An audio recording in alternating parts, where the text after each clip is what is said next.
မင်္ဂလာညချမ်းပါလိမ္မာလေးတို့ရေလိမ္မာရဲ့ပျော်ပျော်ရွှင်ရွှင်ပုံပြတဲ့မယ်စီစဉ်လေးကနေပြန်လဲကြိုဆိုပါရစေဒီနေ့မှာတော့ရုံတကောင်ရှုံပုတ်တပုတ်ဆိုတဲ့ပုံမြင်လေးကိုပြောပြပေးသွားမှာဖြစ်ပါရဲ့ရှင်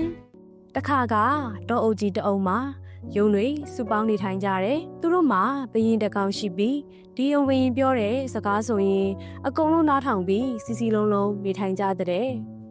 ရန်သူတွေကိုလည်းစီလုံးညီညွတ်စွာတိုက်ခိုက်ကြတယ်အဆအစာရှိတဲ့အခါမှာလည်းအတူတူစားတောက်ကြတယ်။ဒါကြောင့်သူတို့ရဲ့အနာကိုဘယ်သူကမှမကန့်ဝန်းကြဘူးပေါ့ကွယ်။ကျုံမင်းကတခုခုကိုဆုံးဖြတ်ချက်ချရင်အားလုံးကတသွေးမသိမ်းလိုက်နာကြတာပေါ့။ဒီတော့အုပ်ကြီးထဲမှာကြားကြီးတစ်ကောင်လည်းရှိတဲ့။တနေ့မှာကြားကြီးဟာတောထဲမှာလှည့်လည်သွားလာနေတော့ရုံတွေကိုအမှတ်မထင်တွေ့သွားတာပေါ့ကွယ်။ယုံသားစားခြင်းနဲ့ကြားဟာ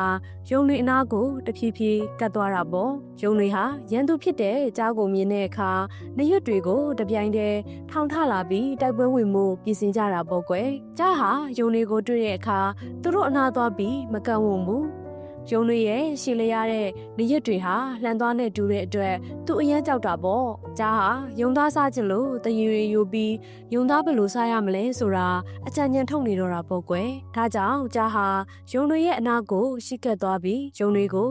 အဆွေယုံတို့တင်းတို့မှာဘရင်တကောင်ကြီးရှိရဲ့ဒါတောင်မှတင်းတို့ဟာဩစာအာဏာနဲ့ပြည်စုံပြီးအင်အားကြီးမှကြတယ်တင်းတို့မှာဘရင်အများကြီးရှိရင်ဒီထက်ပိုပြီးဩဇာအာဏာနဲ့ပြည်စုံပြီးတောအုပ်ကြီးတစ်ခုလုံးကိုအုပ်ချုပ်နိုင်မှာပဲလို့မြုပ်ပင်သွေးခွဲလေတဲ့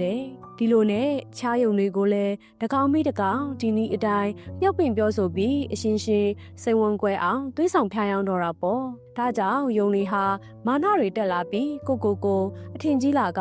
ငါသားလျင်ဘရင်ဖြစ်တဲ့နဲ့လို့အားလုံးကထင်နေကြပြီးအာနာလူကြလေတဲ့သူတို့ရဲ့ယုံဘရင်ကြီးပြောတဲ့စကားတွေကိုလည်းဘယ်သူမှနားမထောင်ကြတော့ဘူးပေါ့နောက်ဆုံးယုံတွေဟာစိန်ဝမ်ကွဲကခွဲထွက်သွားကြပြီးရှုံဖို့တပုတ်စီမှာသွားပြီးခိုးအောင်နေကြတယ်ဒါကြောင့်ရန်သူတွေလာတဲ့အခါအရှင်ရှင်မကူညီတော့တဲ့အတွက်အကြာကြီးကသူတို့ကိုတနေ့တကောင်ဖန်းစားတော့တာပေါ့ကွယ်ပုံမြင်လေးကတော့ဒါပါပဲကလေးတို့ရေအလီမာလေးတို့လည်းစီးလုံးညီညွတ်မှုမရှိပဲအရှင်ရှင်သွေးကွဲသွားတဲ့အခါ